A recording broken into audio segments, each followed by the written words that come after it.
situation where a statute was used that doesn't give me a jury, so I have no jury. I really have no rights, and it's and nobody thinks it's constitutional. People, legal scholars are writing about it like it's something they've never seen before. You know, the banks testified, they made money, they were paid back, everyone was happy. You just heard John talk about the billion-dollar brand that Trump says he does have. Not something you'd see on a financial transaction, which, by the way, Joe, you know very well, had a disclaimer on the front there. Banks do their own due diligence. How is this allowed to happen in America today? It's allowed to happen because the New York state courts and the New York prosecution system has an animus toward Donald Trump and the Trump organization. One of the things that's most disturbing about this is that Donald Trump and his organization have been denied due process. The use of these summary proceedings and this particular statute is an outrageous abuse of the civil trial responsibilities of the Supreme Court of the state of New York. This case never should have been tried this way. The Trump organization and Trump were not allowed to present evidence. There was no trial. There was simply a submission of pleadings and paper. And nobody testified until later on in the penalty proceedings in the case. That's not when that should have happened. That should have happened on the trial of the case itself. I think Judge Engoron, if there's a fair appeal, will be reversed.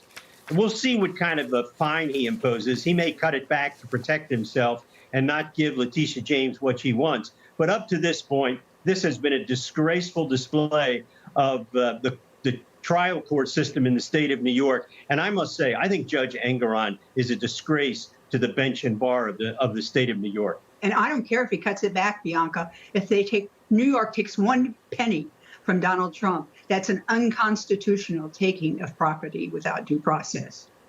Well, like you said, it probably end up in an appeals court and on and on. And while this is a civil case, there is so much at stake for the former president and the business he built. I want to get your take on what we saw yesterday with Hunter Biden. You know, on the other side, we have Hunter Biden, who doesn't show up for a subpoena, and yesterday just strolls right into the Capitol here while the contempt of Congress hearings are going.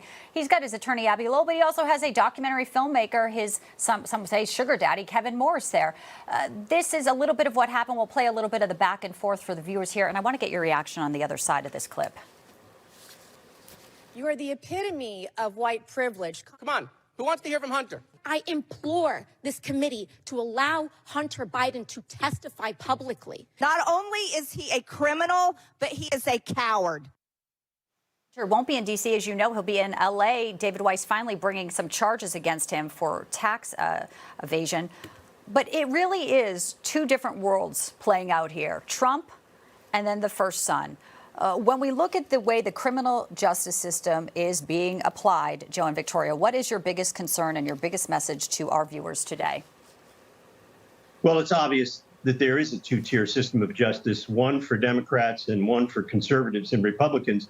I think what's fascinating about yesterday was that was a purposeful act on the part of Hunter Biden and his lawyer, Abby Lowell. What they are doing is, this is their defense.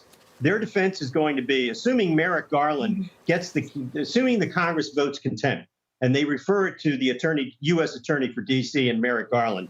Their argument to the department not to charge is going to be, look, we showed up. We volunteered to testify twice. They wouldn't take our testimony. We shouldn't be indicted. And if Merrick Garland authorizes the U.S. Attorney for D.C.